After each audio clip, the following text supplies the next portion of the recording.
Hello, I'm Jacqueline Thousand, Professor Emerita at California State University, San Marcos.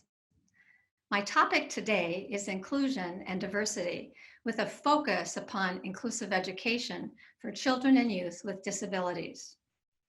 To get to a definition of inclusion and inclusive education, I'd like to reference components of the Cultural Proficiency Framework. On any journey towards social justice, inclusive education being one such journey, obstacles and conflicts, barriers in the cultural proficiency framework language are most certainly encountered.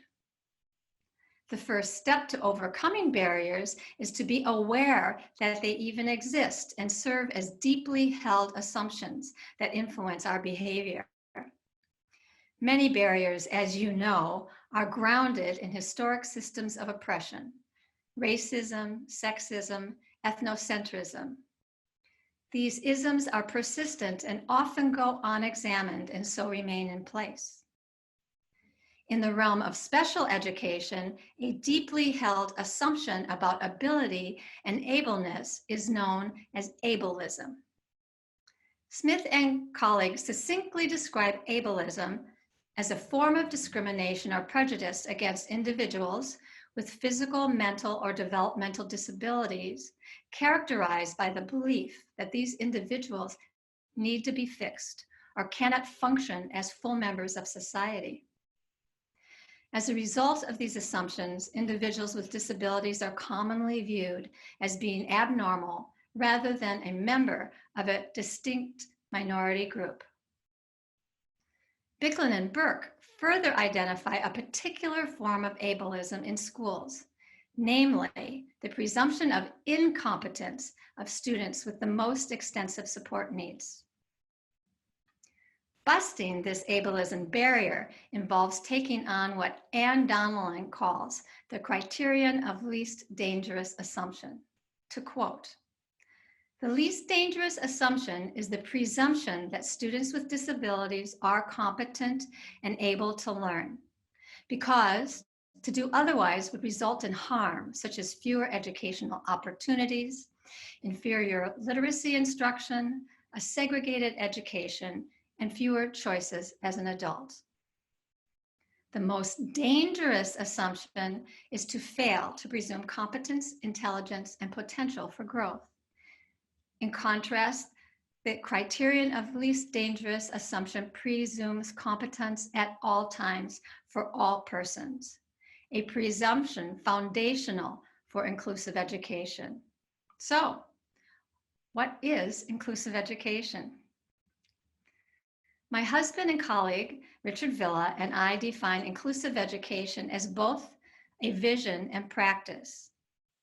The vision and practice of welcoming, valuing, empowering, and supporting the diverse academic, social, emotional, language, and communication of all students in shared environments and experiences for the purpose of attaining the desired goals of education. Inclusive education is first a belief that everyone is a valued and contributing member of a school community, that everybody belongs regardless of perceived need or ability. Inclusive education is a presumption that learning together benefits everyone, and that general education is the placement option of first choice for each and every child. Inclusive education also is a constellation of practices that reflect the vision. Practice. Students with disabilities attend the homeschool or school of choice they would attend if they were not eligible for special education. Practice. Students with disabilities are educated with same-aged peers and have access to the same curricular and before and after school activities as those peers. Practice. Inclusive educators assess and use students' strengths, learning styles, interests, personal motivators to facilitate them reaching their potential and having their unique needs met. Inclusion is the practice of differentiating curriculum, instruction, and assessment for every student through collaborative planning, teaming, and co-teaching. The practices of inclusive education are these and so many more described and included in our book, Culturally Proficient Inclusive Schools, All Means All. We invite you to delve into the chapters and the particulars of how to make inclusive education the schooling paradigm of any learning community. Several decades ago, the organizational change guru Grant Wiggins wrote, "We will not successfully restructure schools to be effective until we stop seeing diversity in students as a problem." Our challenge is not one of getting special students to better adjust. The challenge of schooling remains ensuring that all students receive their entitlement. They have the right to thought-provoking and enabling schoolwork so they might use their minds well and discover the joy therein to willingly push themselves farther. They have the right to instruction that obligates the teacher, like the doctor, to change tactics when progress fails to occur. They have the right to the opportunity to self-assess and the chance to have dialogue with, or even to challenge the assessor, also a right in a democratic culture. Until such a time, we will have no insight into human potential. Schools will continue to reward the lucky or the already equipped. Wow.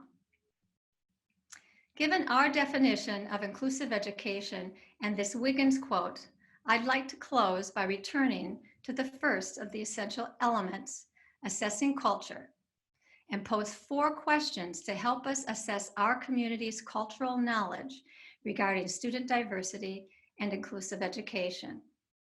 Question: to what extent do I, my community, and members of my community schools truly see diversity among and within students as natural and expected?